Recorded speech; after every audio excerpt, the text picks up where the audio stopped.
Hello, welcome back. A few weeks ago I was doing some research on the A7S and I found lots of bits and pieces, but I wasn't quite happy or sure about making a purchase.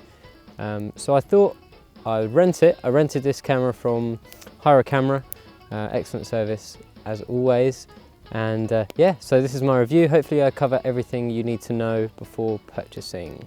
So as you can see, I'm shooting this review with the Sony A7S. I just really wanted to show off the low light capabilities, and what better way to do it than in front of an open fire. Keeps my feet warm and the hands. Just a quick mention to hireacamera.com, really good service, even in the busiest period of the year, Christmas time. They're still able to get this kit out to me without any problems, so that's really, really good. So, on with the review. There are a few things that I want to touch on, mainly, and I've split them up into these 4 factors. So we've got ergonomics, the image, adaptations and pricing of the camera. And I'm going to summarise that with the good, the bad and the ugly. So let's start with ergonomics. The A7S is a stills camera. Well, it's a stills camera body. It makes it kind of awkward to use for video. 5D is a stills camera. Lots of cameras are being used, lots of DSLR cameras are being used for video nowadays. Unfortunately, the camera is really not ergonomic to use. It looks nice, it looks like a film camera, it's kind of bulky and square and it's weird. It's very clunky to use. And it does slow you down when you're shooting. Buttons aren't where you think they should be. Buttons are square, it just doesn't fit as you think it should do. You can play around with the button configurations. That's one thing that I do really like, is that you can just configure most of the C custom buttons to whatever you want. That does help a lot. Without that, I really do think this camera, not very good at all in terms of ergonomics. Needless to say though, this camera just keeps bringing me back to shoot with it. And that's not because I've paid for a rental, it's because it's got charm. And the image is really, really nice out of it. Compared to my 5D, it just blows it out of the water. And you can't really ask for much more than that in a small package, which is cheaper than what you've already got. I own a 5D Mark III, shooting with it behind the scenes now. I just wanted to show you what the 5D looked like in the background. So the over the shoulder of the camera there, over the camera, is actually shooting 12,800 ISO, 1.4 aperture on a 50mm Nikon lens. And yeah, you can see the grain for yourself, and then the A7S right now is shooting at 5,000 ISO. Anyway, back to the A7S. I've been shooting with it a lot, and 1, because it's small, 2, because people don't shrivel up when you put the camera in front of them. And that is so, so important. You could have the best camera in the world, you could have an Arri Alexa, not saying it's the best in the world, but you could have that, and if you take it to a birthday party, people are just going to be like, whoop, you're not going to get any good images. If you're working with candid stuff, then it's not going to be good for you. The A7S, on the other hand, is really, really good. People look at it and I'm sure they think it's a film camera. They're not intimidated by it. Small little lens on it. It's great. I really do love it, and I've got some amazing images over the last few weeks. And to jump into the even more stealthy mode of it, you can actually go completely silent with this camera. So you can turn off the beeps when you hit record. You can even disable the mechanical shutter to have, I think they call it an electronic shutter. It's basically, from what I can tell, a progressive readout of all the pixels on the sensor. That is a really nice feature. For weddings, amazing. Don't disturb anything. I would love that. If I was working with photographers that were shooting with the A7S, that'd be amazing, because it just, sometimes you do get ruined sound because of shutter noise. Unfortunately though, you do get some sort of, I guess, rolling shutter for stills or warping in the image. If you were, for instance, taking this out of a car window and you went past a lamppost, the lamppost would not be straight, it would be diagonal, basically. So that leads me to believe that it's literally just a progressive readout from top to bottom of the sensor. So moving away from the ergonomics of this camera, we're moving on to the image. Now the image out of this camera is truly phenomenal for the camera size, its price point, and a lot of things. The 1080p 25p image and the 50p are lovely. A lot sharper, and I would say comparable to the C300. And that's a big statement, I know. But you just, side by side with the 5D Mark III, these two just, you can't compare them. The 5D Mark III is soft. There's no way around that, it's just soft. The A7S is sharp, it's got good contrast, it's really, really good. With the addition of all the normal frame rates, you've got your 24, 25, 30p, you've also got 50p and 60p, depending if you're in PAL or NTSC, with your high frame rates. Also in 1080p. You do have the 120 frames per second in 720p, which is also very nice, and also better than the 50p and the 720p on the 5D Mark III, if that makes sense. Obviously, a very nice unique selling point to this camera is the fact that it does shoot 4K. It doesn't record 4K internally, but you can record externally via the HDMI port to something like an Atomos Shogun, which they've recently released. But unfortunately I haven't had time to get my hands on one of those, but I will do that definitely when I get around to purchasing this camera. As I said, the camera is sharp, it's really, really good. I really do like to compare it to the C300 because the level of grain and the sharpness that you get in the image is very, very similar. You do have S-Log2, which is amazing, especially for a camera of this size, price point and whatever. But if you're not very experienced, you're not going to be able to work with that very well. Your image is just going to look, you know, really low contrast, just washed out, milky, and that's not what you really want. So S-Log2 is insane, but you can use some other profiles which don't limit you to 3200 ISO like S-Log2 does. You can use Cine 4, which is very flat still, and you do get a very nice dynamic range with that. Having studied the image and cropped in at 100%, shooting high ISOs, it's evident that the noise is really only present in the shadows. If you're shooting, I've shown you some test footage now of a blacked out studio with only, you know, a very low key setting with some very harsh highlights. You'll see that there's so much noise and there is quite a bit of banding in the blacks, basically, when you're shooting in S-Log2. And that's a bad thing. However, the exposed parts of the image are really, really nice and they have not a lot of noise in them at all. So that kind of makes up with it. You can add noise reduction and that does look really, really nice, and you can crush the blacks out of the image to really get rid of that noise. And even though you do have noise there, it does look very, I hate to say it, but it does look very filmic, whatever that means these days. But yeah, it does look really nice and much better than the 5D Mark III.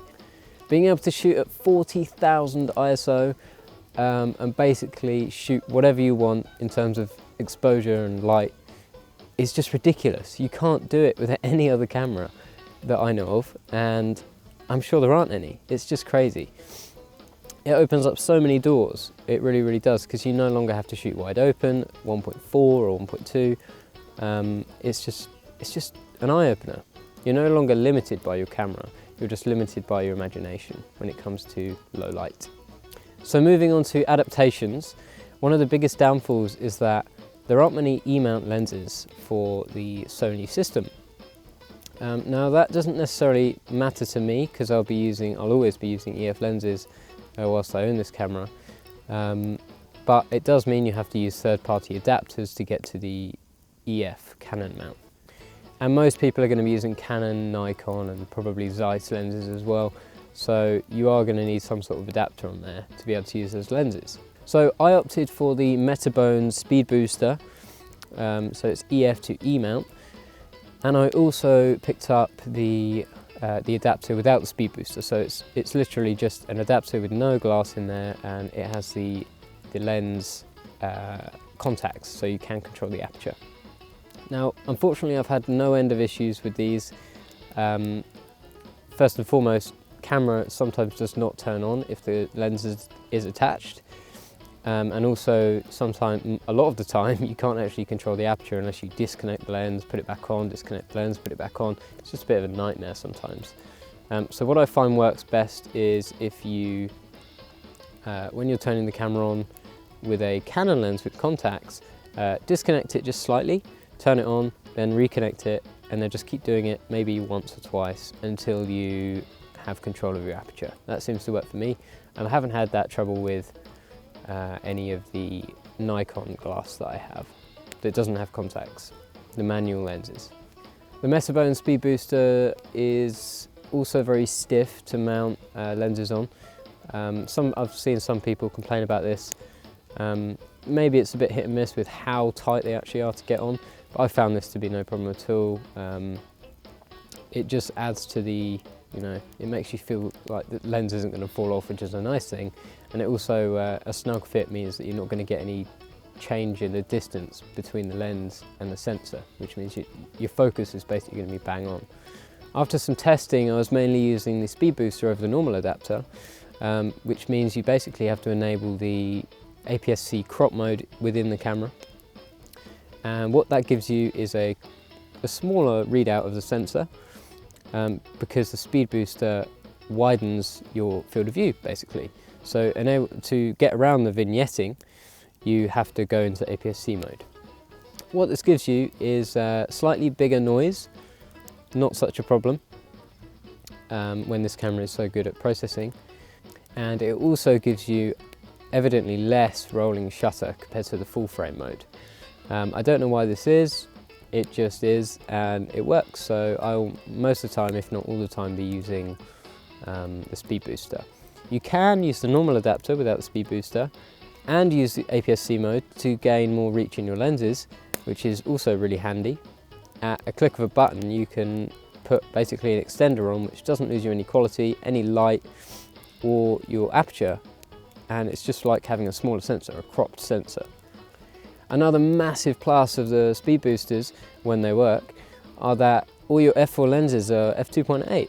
It's amazing. It gathers more light, it's making your field of view wider, and then you crop into that and you have more light. It's just the way they work, it's the physics, and it's really, really good. So all your f4 lenses, 2.8, amazing. Another adaptation that I've had a chance to play with is the MovCam cage for the Sony A7S. Now, this is a cage which basically goes around the camera. It covers all four sides or corners, whatever you want to call it. And it also comes with a top handle, and it's really cool. It's really well built, no doubt about that. It helps in hand holding the camera, definitely. It increases the grip of the camera. It has loads of mounting points, a couple of hot shoe mounts. It's really good in that aspect. But I'm not too sure on the uses for this cage, for me personally. It kind of adds to the bulk and then takes away from the fact that you can take these cameras in crazy scenarios that you would never take a DSLR. You could probably take this camera into a concert where there would be security checking for cameras and stuff, because nobody would know that this camera shoots such high quality images. But the biggest downside of the A7S cage by MovCam is the fact that the base plate, or the bottom plate that you would normally attach your quick release plate to, is very small, and I don't know why they've done this. It's almost like a little square, about an inch square, and I don't like it at all. It's far too small for my quick release plates, which is the Manfrotto 577. I always adapt my stuff from Miller to Manfrotto 577. It's what all my kit's got, my glide cam, my sliders, tripods, everything. Monopods, it's just what I work with, and not being able to put those plates on with ease is a pain in the butt. I wish they would have just made this bigger. The camera itself is very small, so also you can have problems with mounting quick release plates on there and getting the camera to basically stay solid on that plate. It's just a downside of having a very small camera. I still haven't found a very decent solution to this, since I don't want to move quick release plates or quick release systems to something else, to a stills plate. It just doesn't appeal to me. What I have done is created a little spacer to go between the Metabones adapter and the plate to counteract that overhang that you get from the quick release plate. So moving on to pricing, this camera is really well priced and competitively priced at that. I think it's quite cheap for what it gives you. It's obviously aimed to hit this DSLR market, the 5D market, which has been going so strong for a number of years. It's just hit it very well, and I think with some persuasion, people will start to very quickly move from their 5D, the GH4s maybe, to this system. And I really don't blame them. GH4 doesn't really interest me, but this camera really does. The low light, the full frame sensor is a big thing, all the exposure aids, everything. You've got the 4K ability. Okay, it's not internal, but you've got the ability to record it externally. So if you spend another, same amount that you spend on the A7S on a monitor, then you can get 4K recording if you need it. If you don't, 1080p is really, really nice still. This camera just crosses the line between what video and stills camera really means. If you were to look at this camera on the street, you think, oh, it's just an old film camera. You'd obviously be very wrong. It's far from being old, and it's definitely not a film camera. It shoots wonderful video, wonderful stills. It just really, it's a little bit confusing when you look at it, but that's what I love about it. It's got a bit of, it's quirky. It's got character, put it that way. So to summarise, we've got the good things about this camera. It's small, it's light, it's very light actually, compared to the 5D Mark III. It's cheap for what you get for it. You're getting 4K, you're getting all these exposure aids. It's awesome, really, really good in that respect. Unfortunately, the Metabones adapters aren't great. You do have to rely on them or other brands, but I do think Metabones are probably the best out there at the moment. But we do hope that they will update these adapters to make them more reliable. Not only that, but the mount on this camera is a really good mount to have. The sensor is very, very close to the mount itself, which means you've got a very small flange distance on this system. So you can basically put this camera on any lens, and it's not a case of putting a lens on the camera anymore. It's so small, you're probably going to be attaching the camera to the lens. It's really that lightweight. Obviously, it goes without saying, the low light is amazing. I hope you've seen some cool test footage from me in this review. I hope it sold you on that. I'm not trying to sell you on the camera, I'm just trying to show you what it can do. Obviously, the low light is amazing. I'm shooting in the pitch black in front of a fire, lit with nothing else, other than my phone. Maybe you can see that. If you're coming from a DSLR background, specifically the 5D Mark III, which I do own, this camera can do everything the 5D Mark III can do for video and more. It's got an XAVC-S codec, 50 megabits per second, awesome. It does high frame rates at 1080p, awesome. The low light, awesome.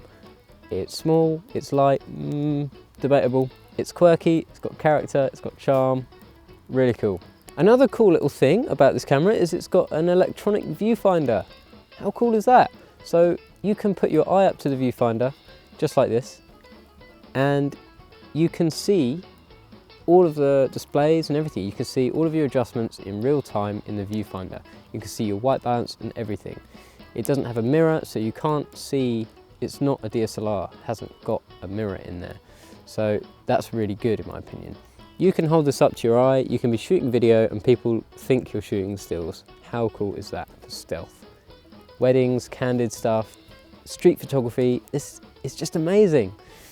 Although this camera I don't think is marketed at stills, it can do stills obviously, and it just crosses the line between what stills and video camera means, and it does it really well. Obviously, as I mentioned earlier, you can go fully silent with this camera. That's massive. Weddings, candid stuff, all over. You can't beat that. Amazing.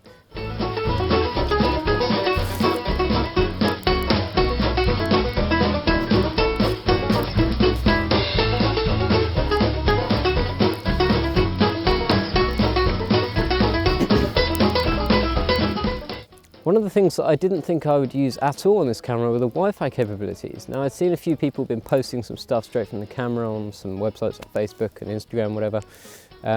It gives you the ability to send your files through the smoke to your other devices via Wi-Fi. It didn't interest me at all. I thought it was a massive gimmick. However, using this feature is amazing and it's really reliable. You can even watch live view of the camera. I'm maybe 10 meters away from this camera. I've got quite a long lens on there, and I can set up a Wi-Fi network, have the live view on the camera, have the live view on my phone. That's how I framed up this shot. Without that, I couldn't have done it. Not only that, but you can send files, like specific files, one file, multiple files, all the files on the camera to your smartphone in a compressed 2 megapixel JPEG to edit, put it online, whatever, really quickly, so quick. You can even send video clips, MP4 files that are obviously compressed down, so you can quickly send them over the network. It just works flawlessly. I don't know of any other cameras you can do this on. I think it's really cool. You can send stuff to your Android phone, your iPhone, your TV, anything. Just put it up there, instant, really, really quick. The live view feature even works better than the GoPro 3 Plus Wi-Fi feature with the live view, seeing it on your phone. Now you do have to download an app, and it does work really well. It works much better than the GoPro thing. The lag time is maybe, it varies, but between maybe half a second to a second. I haven't experienced anything more than that, and it just connects instantly. The GoPro one, I always have trouble with that. It's just not fun to use at all. I don't like it. Moving on to the bad things about this camera. The batteries do suck. They are very small. They are much cheaper than 5D batteries, for instance. Now,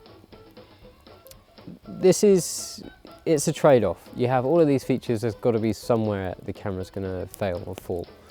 Unfortunately, it's in the batteries, but maybe, usually for a shoot, I would go through 8 5D Mark III batteries, for instance, on a 14-hour shoot.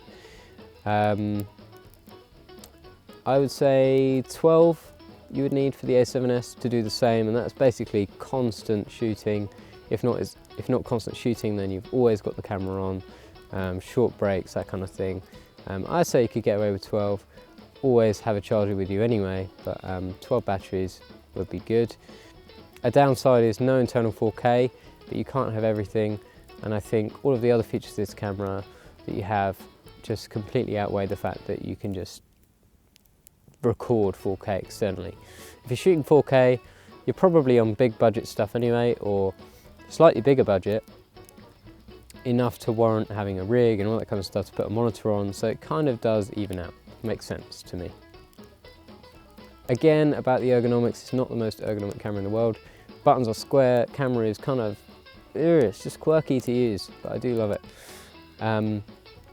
The record button is just in a very silly place. I don't know why they've done that, but hopefully they can fix that with firmware, just put it somewhere else, you know. Put it as a set button on the back, that'd be great. The meta bones is one of the biggest factors to me why this camera is, it's just annoying. It would have been almost the perfect camera without this. The meta bones is very unreliable. Now I have spoken to the guys at MetaBones, still waiting on a response from them, but I am hopeful that they're able to fix this with firmware on the adapters themselves, because they do have a port in there so you can update the firmware. Onto storage media, you pretty much need the SanDisk 64 gig, 95 megabits per second cards. So like one of the best SD cards that you can get from SanDisk. Now, this isn't such a bad thing, I don't think, because these cards are quite cheap. They're much cheaper than Compact Flash. And you do get about just over 2 hours, maybe 2 hours 15 minutes shooting 25p 1080, which I think is really good.